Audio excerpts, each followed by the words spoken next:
2 जुलाई 1995 रात के करीब 11:30 बजे सभी लोग काम से घर जा रहे थे। सभी सब्जी वाले हमेशा की तरह अपनी सब्जियां समेट के जाने की तैयारी कर रहे थे। 2 कांस्टेबल रोज की तरह दिल्ली की गलियों में पेट्रोलिंग कर रहे थे, लेकिन इस भीड़ भाड़ और शोर में उन्हें एक आवाज सुनाई देती है, होटल में आग लग गई है, आग लग गई है। ये आवाज सुनते ही सबकी नजर इंक्लूडिंग 2 कांस्टेबल उस होटल की तरफ गई। होटल में से बड़ी बड़ी आग की लपेटें उछल रही थी। पूरा आसमान उसमें से निकले धुएं से ढक चुका था।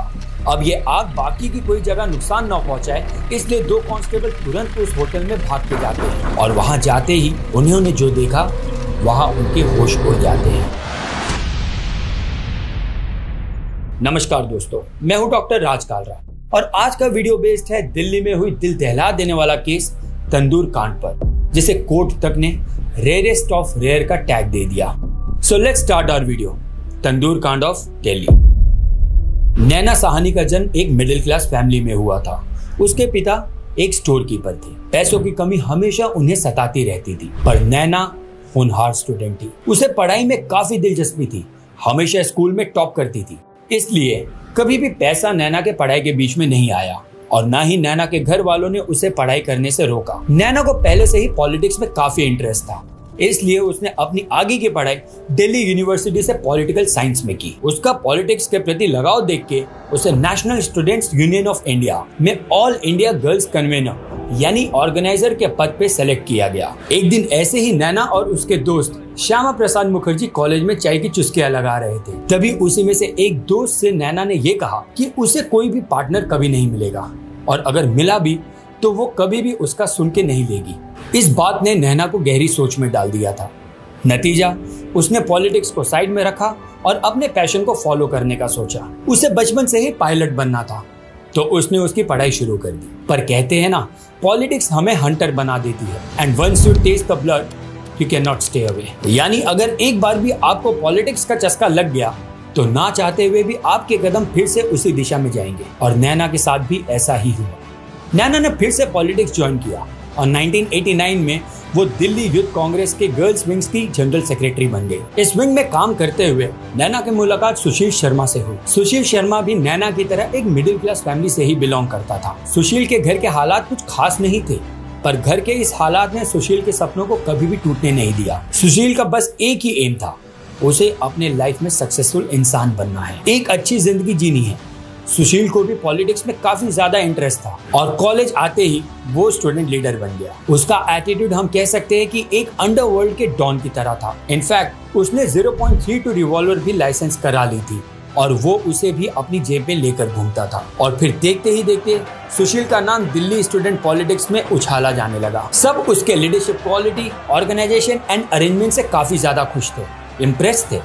सबको पता था कि सुशील को पता है कि किससे कैसे काम निकलवाना है, और आप भी जानते हो कि यही एक क्वालिटी एक पॉलिटिकल लीडर की खासियत होती है। इसलिए उसे स्टूडेंट्स यूनियन प्रेसिडेंट से उठाकर दिल्ली प्रदेश यूथ कांग्रेस का चीफ बना दिया गया। वो एक डेडिकेटेड पार्टी वर्कर था नैना की ही तरह, और एक दिन ऐसे ही एक पॉलिटिकल इवेंट में उसकी मुलाकात नैना से हुई। नैना को देखते ही सुशील उसके प्यार में पड़ गया। उनकी रोज मुलाकात होने लगी। अब क्योंकि दोनों की पर्सनैलिटी सेम थी, उन्हें सेम ही चीजों में इंटरेस्ट था, इसलिए दोनों एक दूसरे के साथ रहना, वक्त बिताना पसंद करने लगे।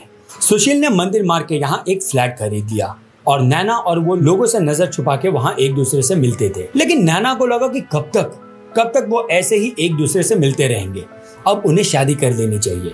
तो करीब 1 साल बाद दोनों ने शादी कर ली, पर उनकी ये शादी एक सीक्रेट शादी थी, जिसमें सिर्फ नैना और सुशील के माता पिता ही शामिल थे। किसी को भी इसके बारे में कानो कान खबर भी नहीं थी, ना मीडिया को और ना ही उन दोनों के आसपास पड़ोस में रहने वाले लोगों को। ऐसा इसलिए क्योंकि सुशील नहीं चाहता था कि ये बात बाहर आए और इसका परिणाम उसके पॉलिटिक्स के करियर पे पड़े। अब शादी और पॉलिटिक्स का क्या कनेक्शन है वो तो सुशील ही जाने। नैना ने भी इस बारे में सुशील के साथ सहमति जताई और दोनों अपनी शादी को छुपाते हुए काम करने लगे। शादी के शुरुआती सालों में दोनों भी बहुत ज्यादा खुश थे, हंसी खुशी से उनकी जिंदगी गुजर रही थी। पर अचानक उनके हंसती खेलती जिंदगी को मानो किसी की नजर लग गई हो। सुशील कई लड़कियों को मिलता था, उनके साथ घूमने जाता था। इसी वजह से नैना और सुशील के बीच में काफी ज्यादा अनबन बढ़ गई। उनकी शादी एक सफोकेटिंग शादी बन गई, जिसमें सिर्फ अकेले नैना का दम घुट रहा था। इस सब के कारण दोनों में दूरियां बढ़ गई। अब सुशील भले ही कितनी भी लड़कियों के साथ घूमे, पर नैना के प्रति वो काफी ज्यादा पॉसेसिव था। उसे नैना का किसी से भी मिलना या किसी से भी बात करना बिल्कुल भी पसंद नहीं था। यहाँ तक कि वो उसे घर के अंदर कैद करके रखता था, उसे मारा पीटा करता था। वो नैना को लेकर काफी ज्यादा पॉसेसिव हो गया था। उसने अपने नौकर को नैना पर नजर रखने के लिए पैसे दिए थे। ऐसा करते करते उनकी शादी को 2 साल बीत गए, लेकिन अभी भी सुशील दोनों की शादी को अनाउंस करने के लिए तैयार नहीं था। पर अब नैना का पेशेंस खत्म हो रहा था। 2 साल घर पे बैठे बैठे किसी से भी ना मिले, नैना अकेली पड़ गई थी और वो चाहती थी कि सुशील जल्द से जल्द उनके शादी को अनाउंस कर दे मीडिया में। नैना सुशील को प्रेशर करने लगी, लेकिन सुशील ने नैना की एक ना सुनी। इस सब का असर नैना के दिमाग पर हो रहा था। वो धीरे धीरे डिप्रेशन में जा रही थी और तभी नैना को अंधेरे में एक रोशनी की किरण दिखाई दी। उसकी मुलाकात फिर एक बार उसके पुराने दोस्त मतलूब करीम से हुई। वो दोनों एक दूसरे से घंटों तक बातें किया करने लगे। नैना उसे अपने और सुशील के बीच में चल रही दूरियों की खबर मतलूब को देती थी। मतलूब उसकी बातें सुन के उसे सहारा देता था। पर बहुत ही जल्द मतलूब और नैना की बातचीत के बारे में सुशील को पता चला और उसे पता चला कि वो दोनों एक दूसरे से घंटे तक बातें किया करते हैं। अब जैसा कि मैंने पहले कहा कि सुशील पहले से ही काफी पॉजिटिव था और जैसे ही उसे मतलूब के बारे में पता चला, वो बहुत ही ज्यादा गुस्सा हो गया। और इस समय उसका गुस्सा होना जायज भी था, क्योंकि मतलूब कोई और नहीं बल्कि नैना का पहला बॉयफ्रेंड। लेकिन कास्ट अलग होने की वजह से दोनों एक दूसरे से अलग हो गए। सुशील ने स्ट्रिक्टली नैना को मतलूब से दूर रहने के लिए और बातचीत करने की चेतावनी दी, लेकिन इसके बावजूद भी नैना मतलूब से बात करती रही। उसका मतलूब से बातचीत करने का मकसद सिर्फ इतना ही था कि उसे कैसे भी करके सुशील के साथ की हुई शादी से दूर जाना था।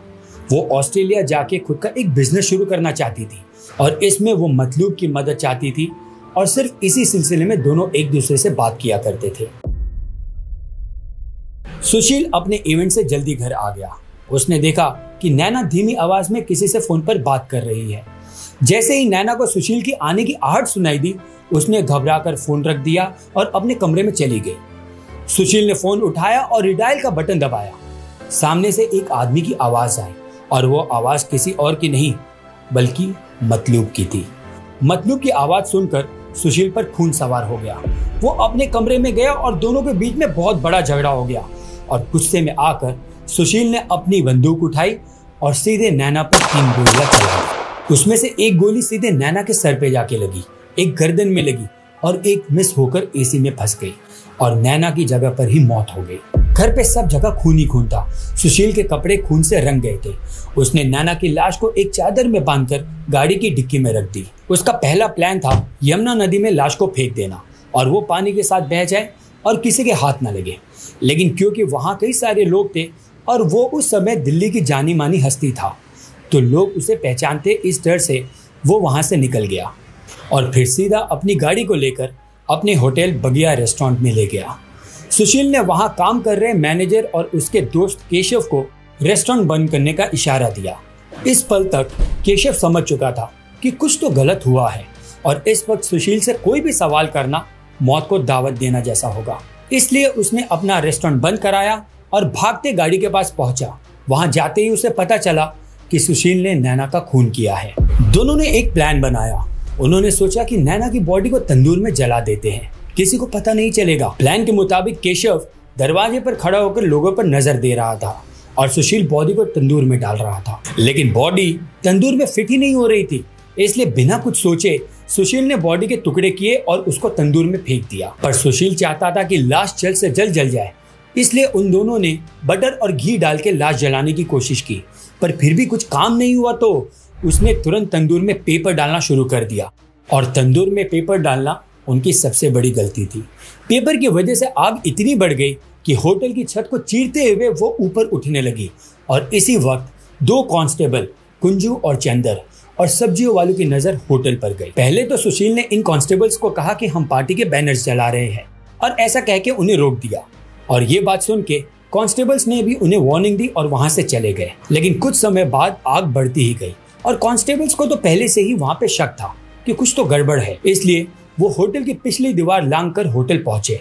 वहां जैसे ही तंदूर के पास पहुंचे उसने वहां खड़े केशव को देखा। केशव ने भी पूरे कॉन्फिडेंस के साथ वही झूठ कहा जैसा सुशील ने कहा था। उसने कहा कि हम पार्टी के पेपर्स जला रहे हैं लेकिन उस वक्त तक कांस्टेबल को मांस जलने की खुशबू आ रही थी।